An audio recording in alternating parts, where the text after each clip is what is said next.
സത്യം പറഞ്ഞാൽ ഞാൻ ഷസാമിന്റെ റിവ്യൂ നോക്കിയപ്പോൾ പിള്ളേർക്ക് വേണ്ടിയുള്ള ഫിലിമാന്നാ പറഞ്ഞത്. അപ്പൊ അതുകൊണ്ട് ഞാൻ അത് കാണാൻ വേണ്ടി പോയതാ. ബട്ട് വയലൻസ് ഇഷ്ടമായതുകൊണ്ട് പിന്നെ മാർക്കോയ്ക്ക് വന്നു. മേ ബി അതിന് പോകാൻ ചാൻസ് കുറവാണ്. ഇതൊരു ഫാന്റസി. ലാലേട്ടൻ ഞാൻ മുഖ ഫാനാണ്. എന്നാലും ലാലേട്ടന്റെ പടം കാണും. ബട്ട് ബറോസ് അതിന് കൂടുതൽ എക്സ്പെക്ടേഷൻ മാർക്കാണ്.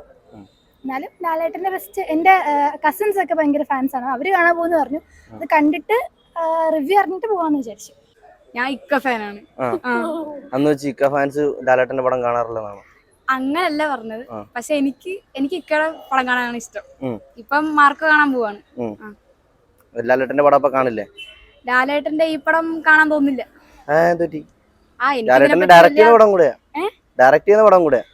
എനിക്ക് കാണാൻ തോന്നില്ല. നിങ്ങളെപ്പോലുള്ള ഓരോരുത്തരാണ് മമ്മൂക്ക ഫാൻസിന്റെ ശാപം. അയ്യോ അങ്ങനെ പറയരുത്.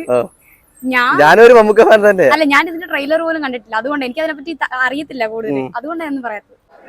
എനിക്കറിയാമോ ലാലേട്ടന്റെ ബറോസ് അറിയില്ല? ഈ ചേട്ടൻ അറിയാം? ലാലേട്ടൻ മോഹൻലാൽ ഡയറക്ട് ചെയ്യുന്ന പടം ആദ്യമായിട്ട് ഡയറക്ഷൻ ചെയ്ത പടമല്ലേ? അപ്പൊ അവര് കുട്ടികൾക്കൊക്കെ ഇഷ്ടപ്പെടുമെന്ന് പ്രതീക്ഷിക്കുന്നു. വേറൊന്നുമില്ല. അല്ല, നല്ലതാകുമെന്ന് തോന്നില്ലേ? തീർച്ചയായിട്ടും. പിന്നെ ഇത്രയും പടമൊക്കെ ചെയ്തതല്ലേ. അപ്പം ഒരു ഡയറക്ഷൻ ചെയ്യപ്പം മോസ്റ്റ്ലി കുട്ടികളെ കവർ ചെയ്യാൻ വേണ്ടിയിട്ടായിരിക്കും. ഫാമിലി എല്ലാവരും വന്ന് കാണുമല്ലോ. അങ്ങനെ ഒരു പടമായിരിക്കും എന്നാണ് പ്രതീക്ഷിക്കുന്നത്. വേറൊന്നുമില്ല. ബ്രോയ്ക്ക് പടം അങ്ങനെ പടത്തെ കുറിച്ച് അറിയില്ല? ഞാൻ പടം കാണാറില്ല. ബറോസിനെ അറിയില്ല? ബറോസ് ലാലേട്ടൻ അറിയാവോ? കേട്ടിട്ടുണ്ട്. ലാലേട്ടൻ അറിയില്ലേ? മോഹൻലാൽ പടം ഗംഭീരായിരിക്കും. വേറെ ലെവലായിരിക്കും. ലാലേട്ടൻ ആദ്യമായിട്ട് ഡയറക്ട് ചെയ്യുന്ന പടമല്ലേ?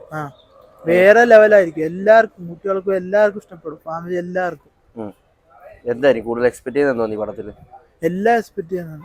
എന്തും എക്സ്പെക്ട് ചെയ്യുന്നത്? മാസാണോ? കോമഡി? മാസല്ല, അതാ ഇതായിട്ടുള്ള പടമല്ല. അപ്പൊ അത് അങ്ങനെ എക്സ്പെക്ട് ചെയ്യുന്നത്. എങ്ങനെ? കോമഡി ആയിട്ടാണോ? അതാ കോമഡി ഒന്നും അല്ല. അല്ലാതെ ആക്ഷൻ ഒന്നും അല്ല. അല്ലാതെ ഫാന്റസി.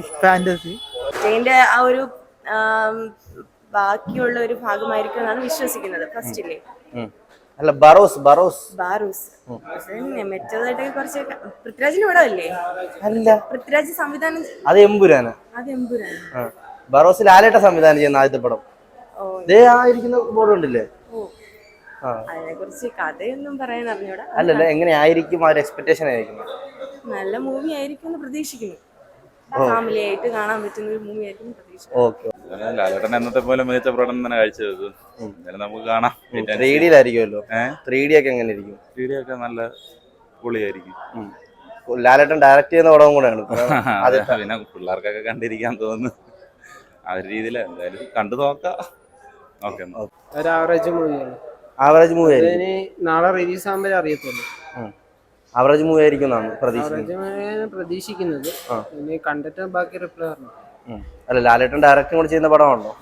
ലാലേട്ടൻ ഫസ്റ്റ് ഡയറക്ട് ചെയ്ത പടമാണ്. അപ്പം എങ്ങനെ എക്സ്പെക്ട് ചെയ്യുന്നതെന്ന് അറിയത്തില്ല. കണ്ടു നോക്കിയിട്ട് പറഞ്ഞു. എങ്ങനെയായിരിക്കും പടം? അടിപൊളിയായിരിക്കും. എക്സ്പെക്ടേഷൻ എന്ന് പറഞ്ഞാൽ മലയാളത്തിന്റെ ഏറ്റവും വലിയ താരം, അല്ലെങ്കിൽ ക്യാമറയ്ക്ക് പിന്നിൽ വിരിച്ചെടുത്ത അത്ഭുതം എന്താണെന്ന് അറിയാനുള്ള ഒരു ആഗ്രഹം, എന്താണ് അതിൻ്റെ ഒരു വലിയ ക്യൂരിയോസിറ്റി ഉണ്ട്. അപ്പോൾ ആ ക്യൂരിയോസിറ്റി മലയാളത്തിലെ ഏറ്റവും വലിയ വിജയത്തിലേക്ക് കടക്കാവുന്ന ഒരു ഭാഗമാകട്ടെ എന്ന് ആശംസിക്കുകയാണ്. ആദ്യം പ്രിയപ്പെട്ട ലാലേട്ട മികച്ചൊരു സിനിമ മലയാളത്തിൽ നൽകുമെന്ന് വലുതായിട്ട് ആഗ്രഹിക്കുന്നു. അത് നടക്കട്ടെ. ഞങ്ങളുടെ പ്രിയപ്പെട്ട ലാലേട്ടൻ മലയാളികൾക്ക് നൽകാൻ പോണ ആ വലിയ ഗിഫ്റ്റിനായി കാത്തിരിക്കുകയാണ്. പക്ഷെ എല്ലാ സിനിമയും അതിൻ്റെ ഒരു എന്താ പറയുക, ഭാഗ്യ നിർഭാഗ്യമുണ്ട്. അപ്പോൾ ആ ഭാഗ്യത്തിലൂടെ തന്നെ ഈ സിനിമ നാളെ സഞ്ചരിക്കട്ടെ. ജനങ്ങൾക്ക് എല്ലാവരും, പ്രത്യേകിച്ച് ഫാമിലിക്കും കുട്ടികൾക്കും ഒരുപാട് ഇഷ്ടമാകുന്ന ഒരു പ്രൊജക്റ്റാണെന്ന് പറയുന്നു. നല്ലൊരു സിനിമയാണെന്ന് പറയുന്നു. അത് സംഭവിക്കട്ടെ. ഈ സിനിമ മലയാളത്തിൻ്റെ ഒരു പുണ്യമായി മാറട്ടെ. പ്രിയപ്പെട്ട ലാലേട്ടന് ഒരുപാട് ആശംസകൾ. അല്ല, തമിഴില് റിവ്യൂ ഒക്കെ കഴിഞ്ഞിട്ട് നല്ല പോസിറ്റീവ് ഒക്കെ. റിവ്യൂ നമുക്ക് അവരുടെ ഒപ്പീനിയനിലാണ്, അവരുടെ ഒരു സ്റ്റൈലിൽ പറയുന്ന രീതിയായിരിക്കും. അവരുടെ മാത്രമല്ല, വെരി ഫസ്റ്റ് ഷോയ്ക്ക് വരുന്ന ജനങ്ങളും പിന്നീട് വരുന്ന ഫാമിലി ഓഡിയൻസിനെ ആശ്രയിച്ചാണ് ഒരു സിനിമ ഇരിക്കുന്നത്. അതുകൊണ്ട് തന്നെ ഈ സിനിമയുടെ വിധി നാളെ വരുമ്പോഴാണ്. ഇപ്പൊ കിട്ടിയ റിവ്യൂ ഒക്കെ നല്ലതാണ്. എന്നാലും നമുക്ക് ആദ്യം അടുത്ത ഷോ എങ്ങനെ ആകും, ലാലേട്ടൻ്റെ ആ ഡയറക്ഷനിൽ നമ്മൾ കണ്ണുവെച്ചിരിക്കുകയാണ്. അത് എങ്ങനെ ആകും എന്നുള്ളതിൻ്റെ ഒരു ഭയങ്കര ക്യൂരിയോസിറ്റി ഉണ്ട്. എന്തായാലും നിരാശ ആകില്ല എന്നുള്ളൊരു വിശ്വാസത്തിൽ നാളെ പടം കാണാൻ ഇരിക്കുന്നു. ക്വാളിറ്റി ഒക്കെ എങ്ങനെയായിരിക്കും പടത്തിന്റെ? ക്വാളിറ്റിയും വിഷ്വലും അതോടൊപ്പം തന്നെ 3D എഫക്റ്റും അപാരമായിരിക്കും സിനിമയ്ക്ക്. അത് ഉറപ്പാണ്. ആ ഒരു വലിയ പ്രതീക്ഷയുണ്ട്. പിന്നെയുള്ള ബാക്കിയുള്ള ഘടകങ്ങൾ നമ്മൾ സിനിമ കണ്ടിട്ട് വിലയിരുത്തേണ്ടതാണ്. സിനിമ കാണട്ടെ. എല്ലാവരും കാത്തിരിക്കുക നല്ലൊരു സിനിമയ്ക്കായി. ക്രിസ്മസ് ദിനം തന്നെ ക്രിസ്മസ് റിലീസ് നമുക്ക് ലാലേട്ടൻ തരുന്ന ഒരു ഗിഫ്റ്റാണ്. ലാലേട്ടൻ ആദ്യമായിട്ട് സ്ക്രീനിൽ അവതരിച്ചിട്ട് ഇത്ര വർഷമാകുകയാണ്. ഒരിക്കൽ മഞ്ഞിൽ വിരിഞ്ഞ പൂക്കളിൽ 1980 ഡിസംബർ 25-നായിരുന്നു അദ്ദേഹം തിരശ്ശേരിയിൽ പൂർണ്ണമായിട്ട് വന്ന. അതിനു മുമ്പേ ഉണ്ടെങ്കിൽ പോലും പൂർണ്ണമായിട്ടും വരുന്നത് മഞ്ഞിൽ വിരിഞ്ഞ പൂക്കളാണ്.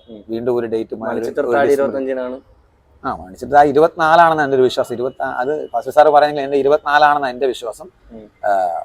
എന്തായാലും നാളെ ഡിസംബർ 25 വീണ്ടും ലാലേട്ടൻ വരുന്നു. അദ്ദേഹത്തിന്റെ കന്നി ആവർത്തിക്കുമോ? ചരിത്രം ആവർത്തിക്കണം. കഴിഞ്ഞ കൊല്ലം ഇതേ സമയം 22-ാം തീയതി നേരുണ്ടായിരുന്നു. ഇതെന്തായാലും ആവർത്തിക്കുമെന്നാണ് വിശ്വാസം. എല്ലാവരും വിശ്വാസമല്ല. നാളെ സിനിമ കാണുമ്പോൾ ബാക്കി നമുക്കറിയാം. ഒന്നും ആശ്രയിക്കുക. ലാലേട്ടൻ പറഞ്ഞ പോലെ നിങ്ങൾ ഒരു ഓപ്പൺ മൈൻഡായിട്ട് വന്നിട്ട് ബറോസിന്റെ ലോകത്തേക്ക് പോകും. ഞങ്ങൾ അതിനെ ആശ്രയിച്ചിരിക്കുകയാണ്. നമ്മളൊരു ഓപ്പൺ മൈൻഡായിട്ട് വന്ന് ബറോസിന്റെ ലോകത്തേക്ക് പോവുകയാണ്. അത് എങ്ങനെ ഉണ്ടെന്നുള്ളത് നാളെ നമുക്ക് സിനിമ കണ്ടിട്ട് വിലയിരുത്താം. എന്തായാലും മോശമാകില്ല എന്നൊരു പ്രതീക്ഷയോട് തന്നെ കാത്തിരിക്കുന്നു.